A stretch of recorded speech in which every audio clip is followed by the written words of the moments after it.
चलिए दोस्तों, जय हिंद, राम राम। आज इसी सीरीज में एसएससी सीजीएल के मोस्ट अवेटेड क्वेश्चंस की सीरीज में हम पांचवा भाग लेके आए हैं, पार्ट 5। तो इसमें दो क्वेश्चन डिस्कस करेंगे जैसे हमने बोल रखा है। तो इन दो क्वेश्चन को खुद से करके देखिए, बाकी हम सोल्व करेंगे। आज जो क्वेश्चन लाए हूँ वो पहले वाले क्वेश्चन से थोड़े आसान है, ठीक है। इनको खुद से सोल्व करके देखिए। चलो डिस्कस करते हैं। क्वेश्चन में दे रखा है ABCD इज ए रोम्बस। आपको एक बात क्लियर होनी चाहिए, जब ABCD एक रोम्बस दी हुई है तो रोम्बस देते ही उसकी प्रॉपर्टी पता होनी चाहिए, ठीक है जी। रोम्बस की प्रॉपर्टी क्या होती है? उसके चारों भुजाएं, चारों साइड, देखो थोड़ा हिंदी भी यूज करनी पड़ेगी, कुछ भाई बैठे होंगे हिंदी वाले भी। तो चारों साइड उसकी इक्वल होती है रोम्बस की। पहली बात क्लियर। जैसे हमें ये प्रॉपर्टी क्लियर थी तो हमें ये पता लग गया कि ये एंगल और ये एंगल इक्वल होंगे, और जब ये 60 है तो ये भी दोनों 60 और 60 होंगे। आधा काम हो गया इस क्वेश्चन का हमारा, ठीक है जी। उसके बाद उसने बोला कि AC और BD का रेशियो निकालना है, मतलब पूरा AC का और BD का रेशियो निकालना है। अभी क्या है ना, आपको दूसरी प्रॉपर्टी भी याद होनी चाहिए कि रोम्बस के डायगोनल एक दूसरे को परपेंडिकुलर बाइसेक्टर होते हैं। परपेंडिकुलर बाइसेक्टर मतलब ये वाला इसके इक्वल है और ये वाला इसके इक्वल भी होगा, और ये एक दूसरे के ऊपर परपेंडिकुलर होंगे। परपेंडिकुलर होने के बाद यहाँ ऑल मान लूँ मैं, तो मैं देखो triangle in triangle OBC triangle में देखो टेंजेंट 60 डिग्री, ये वाला 60, ये वाला 60, टेंजेंट 60 क्या आएगा? OC upon OB। टेंजेंट 60 की वैल्यू कितनी आएगी? √3 है भाई, 1। OC अपॉन OB, OC की वैल्यू कितनी आएगी? √3, तो इसकी वैल्यू कितनी आएगी? 1। डबल करेंगे तो इसकी 2 √3 और इसकी 2, कोई फर्क नहीं था, डबल करने की जरूरत भी नहीं थी। रेशियो आएगा √3:1। अभी मैं इस क्वेश्चन को इसलिए लेके आया था, मैं थोड़ा सा आपके साथ कुछ डिस्कस करना चाह रहा था। देखो आपने है ना ये प्रॉपर्टीज रोम्बस की और इनकी थोड़े से याद कर रखी होगी, याद करने की जरूरत है ही नहीं इसमें। देखो मैं बताता हूँ क्यों परपेंडिकुलर होगा, क्यों ये एंगल इक्वल होंगे। देखो एक तो ये ट्रायंगल ABC ट्रायंगल ले लो आप, ये एंगल और ये एंगल इक्वल होंगे। क्यों होंगे? ये साइडें इक्वल हैं, AB और BC इक्वल हैं, तो ये जो एंगल होंगे ना ये भी इक्वल होंगे। बस कोरस्पॉन्डिंग साइड है ना, कोरस्पॉन्डिंग एंगल है इक्वल, तो कोरस्पॉन्डिंग साइड इक्वल होंगी। पहली बात, ये दोनों एंगल इक्वल होंगे। मान लिया मैंने ये अल्फा है, ये भी अल्फा होगा, ठीक है जी। उसी प्रकार से अब जब मैं बात कर रहा हूं इस ट्रायंगल में, देखो BDC में ये साइड इक्वल है, ये बीटा होगा, ये बीटा होगा। दूसरी बात एक और है, ABD और BCD ये क्या है? ये दोनों क्या है? आप देखो कुछ चीजें ऐसी हैं जो इनमें आपने यदि बना ली ना तो फिर आपको कोई दिक्कत नहीं आएगी। ये अल्फा बोला मैंने, ये भी मैं कह रहा हूँ अल्फा होगा। क्यों होगा? क्यों होगा? ये दो साइडें पैरेलल हैं, ये एक ट्रांसवर्स लाइन है, अल्टरनेट एंगल होंगे अल्फा। समझ गए? मैंने बोला इस एंगल को मैंने बोल दिया था अल्फा, ये भी होगा अल्फा। ये बीटा, ये बीटा, दो पैरेलल साइड है, ये बीटा, ये बीटा, ये बीटा। आप खुद से बनाओ, आपको किसी की जरूरत नहीं है इन क्वेश्चन को करने के लिए, ठीक है। इन क्वेश्चन को करने के लिए किसी की जरूरत नहीं रहेगी आपको, आपने खुद से एक बार कर लिया बस खत्म, उसके बाद किसी की जरूरत भी नहीं है आपको। अभी आप देखो इस एंगल, ये जो एंगल है ये क्या होगा? इस ट्रायंगल का एक्सटीरियर एंगल है, क्या होगा? अल्फा प्लस बीटा होगा। ये एंगल इस ट्रायंगल का एक्सटीरियर एंगल है, अल्फा प्लस बीटा होगा। और आप देखो twice of alpha plus beta कितना हो जाएगा? अल्फा प्लस बीटा कितना हो जाएगा? ठीक है। इसीलिए मैंने ये आसान क्वेश्चन लिया था कि आपको पता लग जाए ये परपेंडिकुलर क्यों करते हैं, ये एंगल क्यों इक्वल? एंगल बाइसेक्टर है, ये अल्फा ये भी अल्फा, ये देखो ये अल्फा ये अल्फा, ये बीटा ये बीटा ये बीटा ये बीटा, एंगल बाइसेक्टर भी हैं और परपेंडिकुलर बाइसेक्टर भी हैं डायगोनल्स के।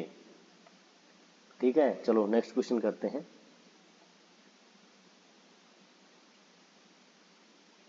ये देखो इसमें दे रखा है एबीसीडी एक पैरेललोग्राम है। पैरेललोग्राम में समझ रहे हो, ये side A B D C के इक्वल है, बी सी ए डी के इक्वल है। तो इनके मिड पॉइंट है पी क्यू आर एस, ये सब मिड पॉइंट है इन साइडों के। तो आपसे पूछ रहा है area of shaded region upon area of parallelogram ABCD. कुछ नहीं करना, आपने देखना, देखो ये एक पूरी ट्रायंगल है डी ए एक्स, एक ट्रायंगल है देखो डी ए एक्स। इसमें एक ट्रायंगल है कौन सी, डी डी आर एम। अब देखो इस ट्रायंगल का और इस ट्रायंगल का रेशियो निकालो। Triangle D R M, triangle area जो है ना, इसका रेशियो निकाल लो। डी ए एक्स क्या होगा, देखो ये दोनों ट्रायंगल सिमिलर हैं। क्यों?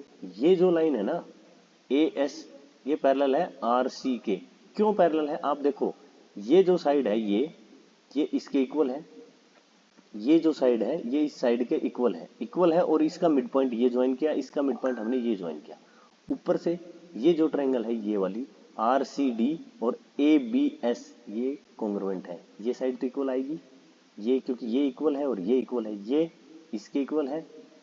B S equal to D R और A B equal to D सी।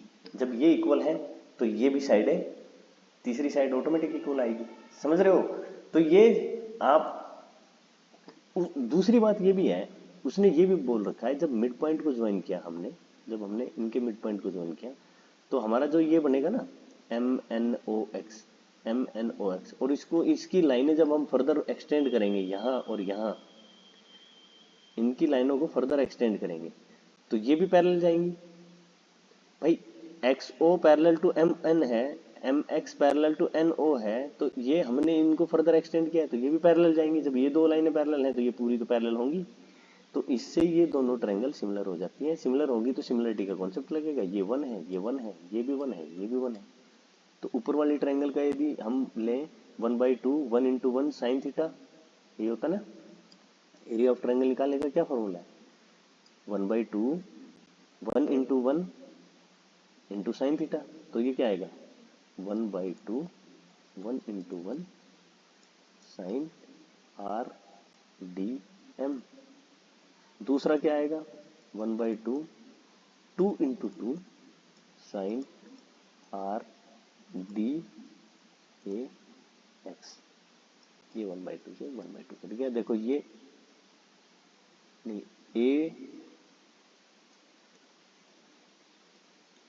ये साइन है ए डी एक्स। ये एंगल तो कॉमन एंगल है ना, ये तो इक्वल है, तो साइन ये से ये कट गया, आपका आ गया रेशियो 1/4। मतलब यदि ये 1 है ये 3 है, सभी में ऐसे ही है। देखो ये 1 है ये 3 है, ये 1 है ये 3 है, ये 1 है ये 3 है। इतनी तो चीजें क्लियर हैं, यहां तक तो कोई दिक्कत आएगी नहीं हमें नहीं आएगी यहां तक कोई दिक्कत, मेरे को पता है। ठीक है, इसके बाद थोड़ी दिक्कत आएगी। तो हम अब एक चीज तो काउंट कर लें, यदि इसका एरिया 1 है इसका 3 है तो यहां से ट्रायंगल ए डी पी का एरिया कितना आ जाएगा 4। ए डी पी का एरिया 4 हो गया, 4 यूनिट। लेकिन जैसे ही मैं इसको मिलाता हूं, देखना एक बार, तो ये जो मैंने मिलाया और ट्रायंगल ये जो है ना, क्या कौन सी ट्रायंगल बन गई, triangle A D B. A D B का एरिया कितना आ जाएगा भाई, जितना एरिया इसका है, area of A D P plus area of D P B. अब देखो यहाँ पे मान लो मैंने परपेंडिकुलर डाल लिया तो 1/2 बेस ये इंटू हाइट, और इसका भी मैंने परपेंडिकुलर ये डाला तो बेस ये और इंटू हाइट, और ये 1:1 के रेशियो में है, तो मतलब इन दोनों का एरिया इक्वल है, इसका और इसका एरिया इक्वल है, तो मतलब ए डी बी का एरिया कितना आ जाएगा, इसका ट्वाइस हो जाएगा, तो 4 × 2 = 8। और ये जो है ए डी बी ट्राइंगल है, इसका एरिया पूरे पैरेललोग्राम के एरिया का कितना है, हाफ, तो पैरेललोग्राम का एरिया कितना हो जाएगा,